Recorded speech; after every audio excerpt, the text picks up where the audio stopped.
BNP একটা মেরুদণ্ডহীন দল আর চোর বাটপাড়ের দল, এটা সেফ চোর বাটপাড়ের দল, দেখতেই তো পাচ্ছি। মুখে মুখে মাঠে বলে, ক্যামেরার সামনে বয়ানে এক কথা, আর তলে তলে ভারতের পারপাস সার্ভ করছে, ওপেনলি নেকেডলি ভারতের পারপাস সার্ভ করছে। একটু রাগঢাক করে করবে যে তা তো না। রামপালের এমডি নিয়ে আসছে, রামপালের ওই যে বিদ্যুৎ প্ল্যান্টের এমডি আর একটা নিয়ে আসছে, কি রমনাথ না সোমনাথ কাকে যেন। তো ওয়াই হোয়াট দিস ননসেন্স? এগেনস্টে কাজ করা শুরু করেছো কেন? কোন দুঃখে? ভাই 18 কোটি মানুষ কিন্তু দেখতেছে সব। এই 18 কোটি মানুষই কিন্তু তুলার মতো উড়ায় দিছে হাসিনাকে, যে হাসিনা এত পাওয়ারফুল ছিল। তোমরা তো এত পাওয়ারফুল না, আর এত ফাইটও করতে পারো না, এত যাওরাও না ওদের মতো।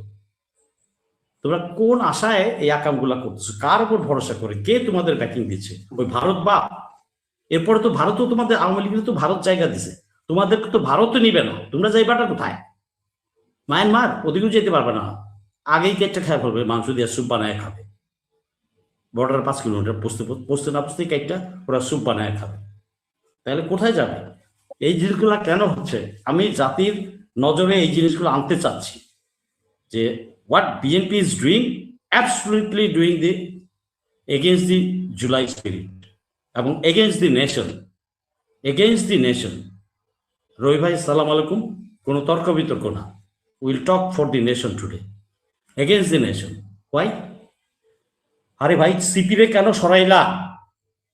কারণ বিচারটা যাতে ঠিক মতো না হয়, জুলাই হত্যার মধ্যে আওয়ামী লীগের জড়িত, হাসিনা জড়িত, এদের বিচারটা যাতে করতে না পারে, তার ভারত বাপও জড়িত, তার প্রেসক্রিপশন দিচ্ছে ওই সময়, এই কারণে অনেক নাম উঠে আসছে, এটা যাতে করতে না পারে, ভণ্ডুল করতে পারে।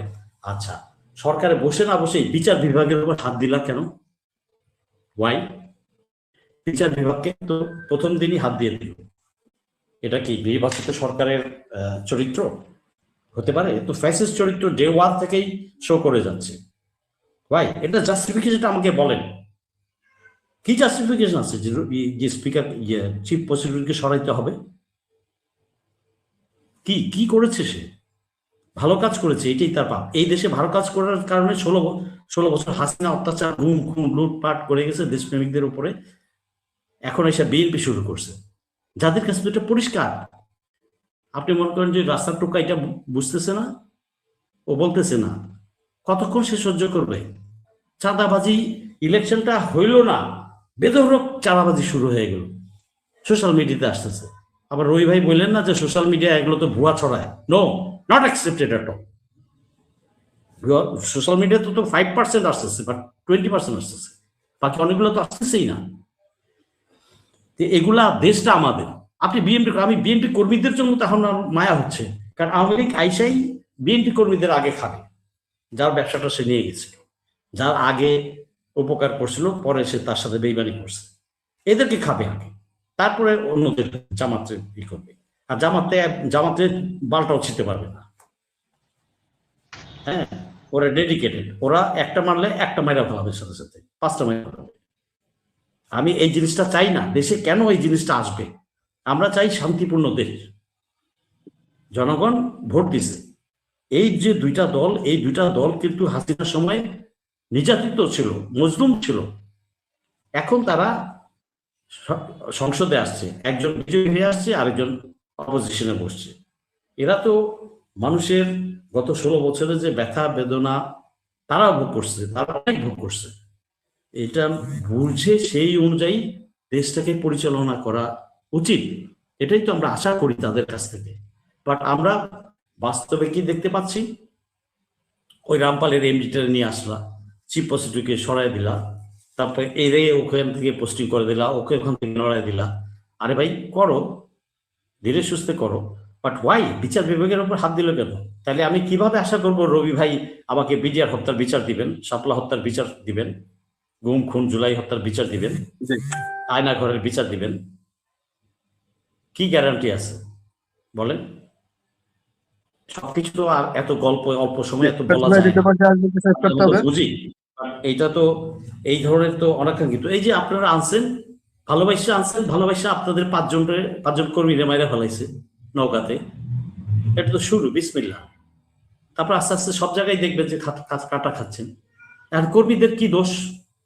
কর্মীরা তো নেতাদের পিছন থেকে সরে যাবে, কারণ কর্মীরা ইমানদারি সে কষ্ট করছে 16টা বছর, এখন তারা আবার কাটা খাচ্ছে, আর নেতারা এসি গাড়ি দাবাচ্ছে, ওখানে এমপি হচ্ছে, সেই হচ্ছে, লুটপাট করে শুরু করছে, চাঁদার ভাগ পাচ্ছে, আর কর্মীগুলা অসহায়ের মতো মরতেছে, মরবে সামনে, নির্যাতিত হবে। ভাই বিএনপি তো মানে মানে টপ নেতাগুলা থাকবে, শুধু স্ট্রাকচার থাকবে, কর্মী তো সব চলে যাবে দল থেকে।